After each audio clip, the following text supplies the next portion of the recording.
தமிழகத்தை பொறுத்தவரை இனி வருகின்ற நாட்களில் லேசான மழை முதல் மிதமான மழையானது பதிவாக வாய்ப்புள்ளது. நீங்க மறக்காம வீடியோக்கு லைக் பண்ணிக்கோங்க, சப்ஸ்கிரைப் பண்ணிக்கோங்க. இனி வருகிற நாட்களில் வானிலையை பொறுத்தவரை அதிரடியாக மாறப்போகிறது. அதாவது தென் தமிழகத்தில் ஒரு சில இடங்களிலும், வட தமிழகத்தில் ஓரிரு இடங்களிலும் மழை பெய்துள்ளது. புதுவை மற்றும் காரைக்கால் பகுதிகளில் வறண்ட வானிலை நிலவியது. இதன் காரணமாக கேட்டிங்கன்னா, மேற்கு திசை காற்றின் வேக மாறுபாடு காரணமாகவே வருகிற நாட்களில் இந்த மழையானது பதிவாக வாய்ப்புள்ளது. குறிப்பாக செப்டம்பர் 1ஆம் தேதி தமிழகத்தில் ஓரிரு இடங்களிலும், புதுவை மற்றும் காரைக்கால் பகுதிகளிலும் லேசான மழை முதல் மிதமான மழையானது பதிவாக வாய்ப்புள்ளது.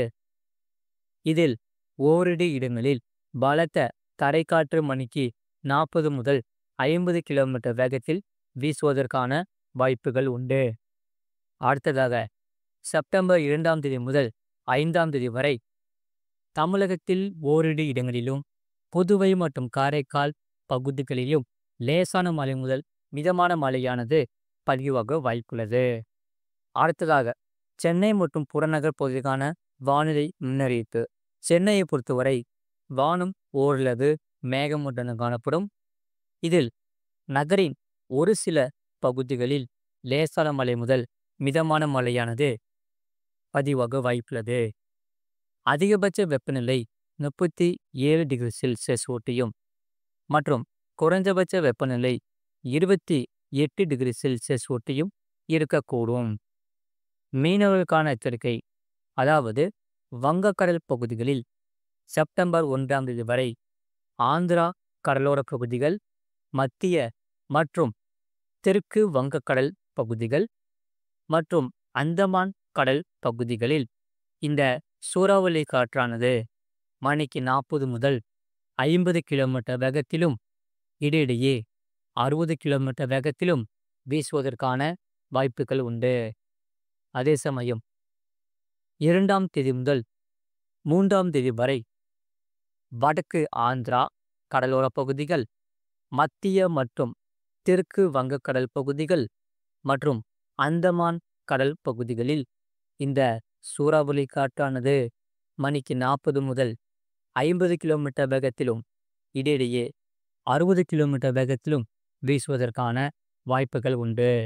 வங்கக்கடல் பகுதிகளில் இந்த நிலவரம் வங்கக்கடலில் இந்த நிலவரம்தான். அடுத்ததாக தமிழக கடலோர பகுதிகள் பொறுத்தவரை செப்டம்பர் 1ஆம் தேதி வரை தமிழக கடலோர பகுதிகள், மன்னார் வளைகுடா மற்றும் குமரிக்கடல் பகுதிகளில் இந்த சூறாவளி காற்றானது மணிக்கு 40 முதல் 50 கிலோமீட்டர் வேகத்திலும், இடையிடையே 60 கிலோமீட்டர் வேகத்திலும் வீசுவதற்கான வாய்ப்புகள் உண்டு.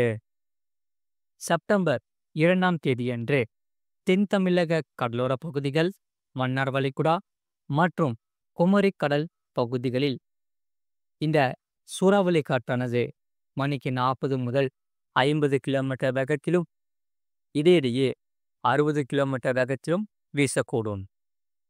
அடுத்ததாக செப்டம்பர் 3ஆம் தேதி அன்று தமிழக கடலோர பகுதிகள், மன்னார் வளைகுடா மற்றும் குமரிக்கடல் பகுதிகளில் இந்த சூறாவளி காற்றானது மணிக்கு 40 முதல் 50 கிலோமீட்டர் வேகத்திலும், இடையிடையே 60 கிலோமீட்டர் வேகத்திலும் வீசுவதற்கான வாய்ப்புகள் உண்டு. அடுத்ததாக அரபிக்கடல் பகுதிகளில் 31ஆம் தேதி மத்திய மேற்கு, அதனை ஒட்டியுள்ள தென்மேற்கு அரபிக்கடல் பகுதிகள், மத்திய கிழக்கு அரபிக்கடலின் சில பகுதிகளில் சூறாவளி காற்றானது மணிக்கு 45 முதல் 55 கிலோமீட்டர் வேகத்திலும் வீசக்கூடும். இதற்கு இடையே 65 கிலோமீட்டர் வேகத்திலும் வீசுவதற்கான வாய்ப்புகள் உண்டு. இதனால் தெற்கு குஜராத், கொங்கன், கோவா, கர்நாடகா கடலோர பகுதிகள், அதனை ஒட்டியுள்ள மத்திய கிழக்கு அரபிக்கடல் பகுதிகள், லட்சத்தீவு மற்றும் மாலத்தீவு பகுதிகள், இதில் ஒட்டிய தென் கிழக்கு அரபிக்கடல் பகுதிகளில் இந்த சூறாவளி காற்றானது மணிக்கு 40 முதல் 50 கிலோமீட்டர் வேகத்திலும் இடையிடையே 60 கிலோமீட்டர் வேகத்திலும் வீசுவதற்கான வாய்ப்புகள் உண்டு. அதே சமயம் செப்டம்பர் 1ஆம் தேதியன்று மத்திய மேற்கு, அதனை ஒட்டிய தென்மேற்கு அரபிக்கடல் பகுதிகள், மத்திய கிழக்கு அரபிக்கடலின் சில பகுதிகளில் இந்த சூறாவளி காற்றானது மணிக்கு 45 முதல் 55 கிலோமீட்டர் வேகத்திலும் இடையிடையே 65 கிலோமீட்டர் வேகத்திலும் வீசக்கூடும்.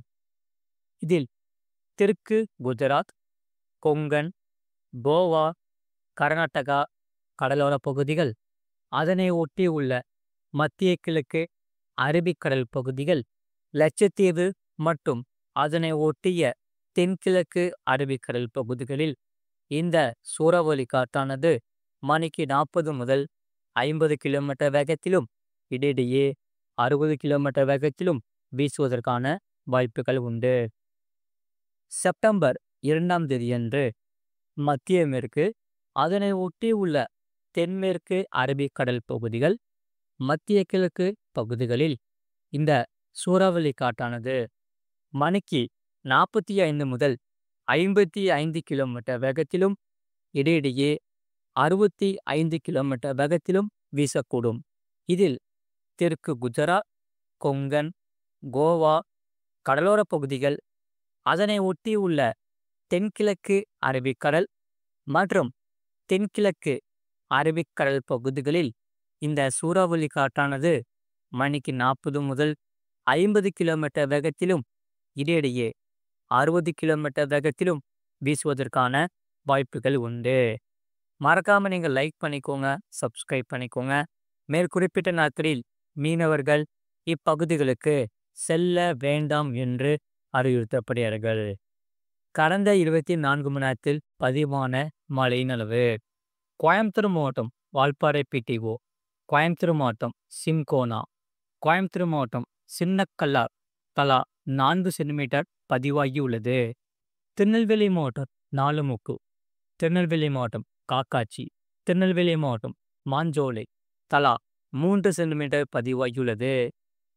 தேனி மாவட்டம் பெரியாறு, கோயம்புத்தூர் மாவட்டம் சோலையார், கோயம்புத்தூர் மாவட்டம் வால்பாறை தாலுகா அலுவலகம், கன்னியாகுமரி மாவட்டம் சுர்லப்போடு தலா 2 சென்டிமீட்டர் பதிவாகியுள்ளது.